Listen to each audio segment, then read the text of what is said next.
Hey folks, so Roxanne, written in 1978 by Sting, first released in April, didn't do very well, was released again in November, and I think it made number 12 on the UK chart, and in the States on the Billboard chart I think it got up to around about 30, 31, 32, somewhere around about there. Other times turned out to be a classic song, and I think actually somewhere around about the 2008 mark, somewhere around about there, it was entered into the Grammys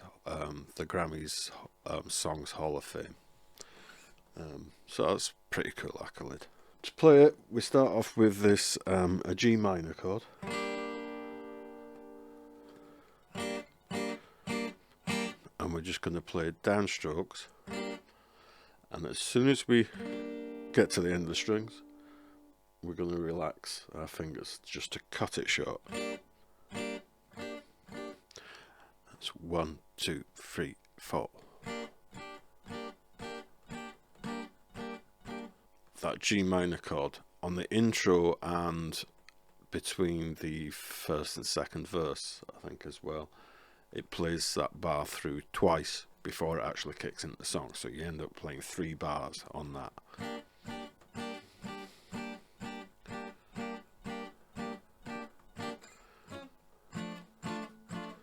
And then we come down to this chord here, which it looks odd, but actually it's just a D minor chord with the third over here on the F. So G minor, F, slide that exact same shape right up so it's starting on the 6th fret, and that's another inversion of a G minor chord.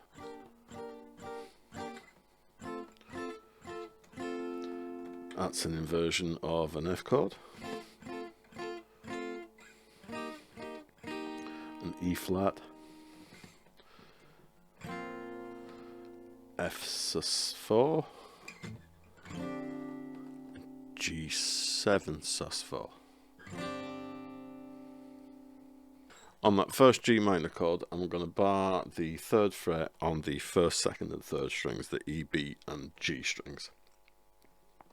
And I'm going to add my ring finger onto the 5th fret of the D string, the 4th string. Or I could bar the whole lot if you want, whatever you found most comfortable. That's kind of how I do it. And then we'll come down to that F minor chord. I can keep that same shape and just add the 2nd finger and the pinky in. So the 2nd finger comes down to the G string on the 2nd fret, and the pinky comes down onto the B string on the 3rd fret. The next G minor chord, the one that goes high up, way up here to the 6th fret, is exactly the same shape. So we just slid that exact same shape, moved it up to the 6th fret. Then we come to this F chord, and it's like an F over A. So again, it's a first inversion. That's the 3rd there.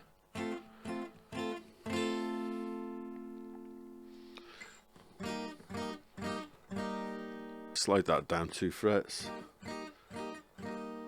We get an E flat again. That's an F sus4. So when I move from this G minor shape here to my F shape, it's 1 fret down, and all I need to do is take the pinky off and move the ring finger over to the B string, so it's on the 6th fret. So what I end up with is basically a bar across the 5th fret. I'm actually only holding as far as the E, B and G strings. I've got a bass note here 2 frets higher on the D string, or 4th string.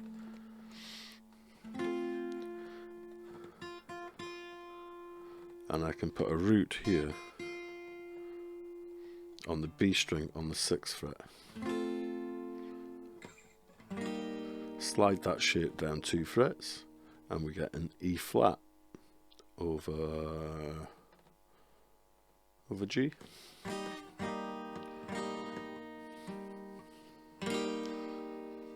And then the sus4, the F sus4, is basically barring the first and second strings, the E and the B string, on the first fret, and on the third fret we've got the D and the G strings.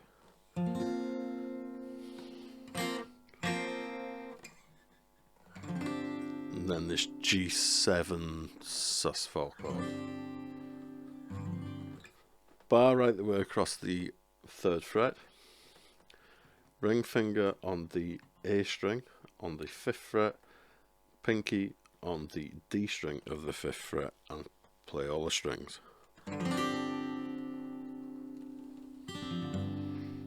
Sounds nice down the way as well.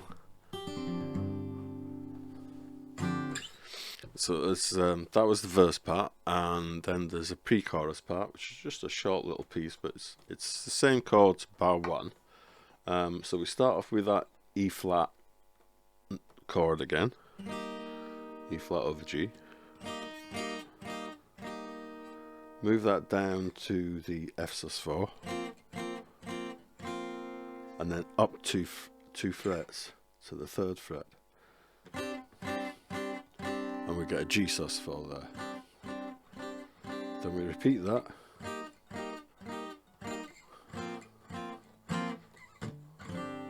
And go back into that G7 sus4 the second time round. And then we're into the chorus section. These are all going to be power chord shapes, or add 5 shapes. So we get a C there. So 3rd fret on the A string, 5th fret on the D and G strings. And it's just one stroke on that, and then slide it straight down 2 frets. Like that. So we end up with a B flat power chord, or B flat add 5.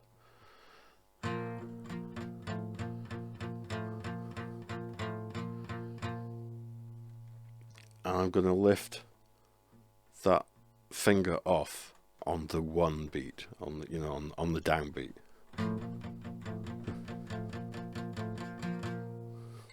Then up to the 8th fret, and then up to 10. So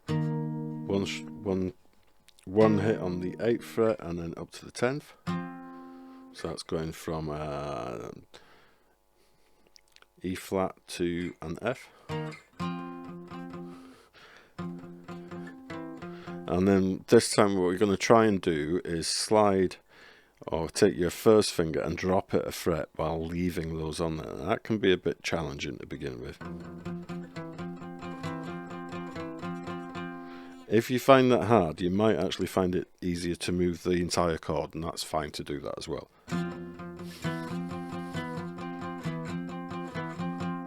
Personally, I think it sounds better with just the bass note, and I think that's what Andy Summers plays.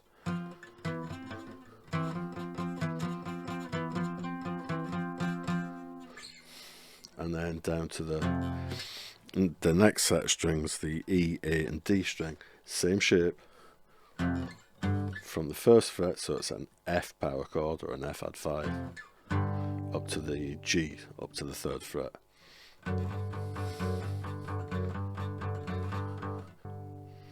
And that's pretty much the whole song. So the arrangement is, it does the 2-bar intro, then it does the verse, the pre-chorus and the chorus, then into verse 2, pre-chorus, chorus, and it just finishes on the chorus. It keeps going for as long as you want, singing Roxanne basically.